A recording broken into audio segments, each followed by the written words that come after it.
नमस्कार, मी सुमित शंकर सावंत आणि तुम्ही पाहताय TV9 मराठी। या बातमीपत्रात बऱ्याच महत्त्वाच्या बातम्या आपण बघणार आहोत, पण सुरुवातीला राजकीय बातमी आहे। देवेंद्र फडणवीस आणि दरेकरांनी माझ्या विरोधात अभियान सुरू केलंय अशी टीका जरांगे पाटलांनी केलेली आहे।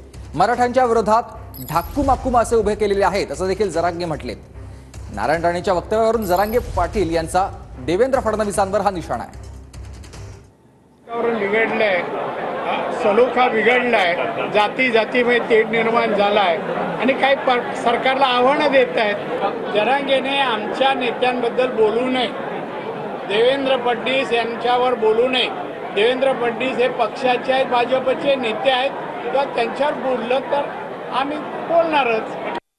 मी जर बिथरलो ना तर परत तुम्हाला मागे घ्या म्हणलं तरी घेता येणार नाही। मला माहिती आहे दरेकरण फडणवीसने केलेलं अभियान सुरू आहे, ट्रॅप रचलेला आहे माझ्यावर, हे जाळ आहे।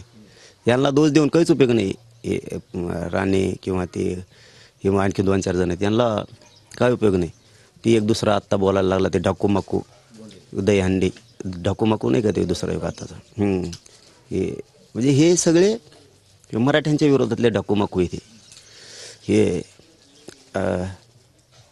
देवेंद्र फडणवीसने काम लावलेलं आहे। हो, प्लॅनिंग मी तुम्हाला देणार ना, तारीख देणार, वेळ देणार, 2-4 पत्रकारांची गाडी आहे माझ्या बरोबर। आपलं नाव पाहिजे घेतो मी। नेमकं मराठवाड्यात का निवडला? कारण आता मी आता वाचताय ना, हे वातावरण बिघडलंय, सलोखा बिघडलाय, जाती जातीमध्ये तेढ निर्माण झालाय आणि काही सरकारला आव्हानं देत आहेत। ते बघूया काय आव्हानं देत। राणे साहेबांनी मला धमकी दिली, ज्यांना आम्ही दादा म्हणतो। दादाने मला धमकी दिली, मी एक बरोबर शब्द बी काढलेला नाही त्यांना की त्यांनी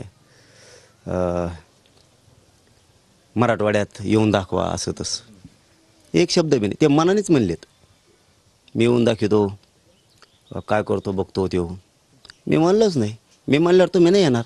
मी म्हणलो होतो त्या टायमाला त्या झटक्यात यायला पाहिजे होतं। मग तुम्ही जी गावबंदी होती ना, त्या झटक्यात यायला पाहिजे होतं। मग स्वतः राणे साहेबांनी इतिहासामध्ये मराठा आरक्षण देऊन दाखवलेलं आहे, म्हणून आपले जास्त जीभ वळवळू नये। तुला राणे साहेबांवर बोलण्याची अगर तू हिंमत करशील तर आम्हालाही आमच्या पद्धतीने उत्तर द्यायला चांगलं जमतं। पहिलं मागे असलेल्या शिवाजी महाराजांचा पुतळा बाजूला कर, गळ्यातला भगवा बाजूला कर आणि मग हे भाषा वापर ना।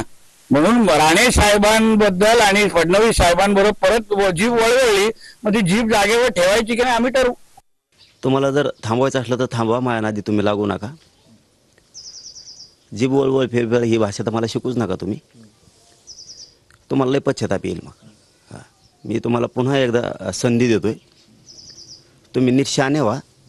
आणि ते देवेंद्र फडणवीसने हे सगळं चालवलं आहे। हे त्या राणेला किंवा त्या पोराला कोणाला दोष देण्यात काय मजा नाही। हे सगळं देवेंद्र फडणवीसने चालवलं आहे। त्यांनी हे मराठ्यांचे लोक ज्यांना ते तुकडे फेकतो रोज देवेंद्र फडणवीस,